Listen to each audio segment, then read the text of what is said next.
அவன் ஒரு யதார்த்த உலகின் ஏமாளி. அந்த வானத்துல விட்டு சென்றவள் வருவாள் என்று நம்பிக்கொண்டிருந்தான். நீந்தும் மேகத்துக்கு நான் சொல்லும் கதை தெரியுமா? யார்கள் அவன் கற்பனைகளுக்கும் வேதனைகளுக்கும் சொந்தக்காரி. இந்த பூமியில இந்த தனிமை மிகவும் கொடுமையாக இருந்திருக்குமே. உள்ள சாமிக்கெல்லாம்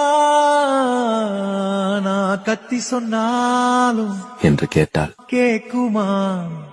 அவள் நினைவோடும் இசையோடும் இருள பார்க்காம இந்த தேநீரோடும் வாழ்ந்து கொண்டிருக்கும் எனக்கு வெளிச்சம் தெரியாதா? ஏது தனிமை என்கிறான் கல் நெஞ்சக்காரன். வலிய தாங்காம இத்தனைக்கு பிறகும் வாழ்க்கை புரியாதா? 8 தசையும் கேட்டிருக்க அவளை காதலிக்கத்தான் வேண்டுமா? வழியே கிடையாதா?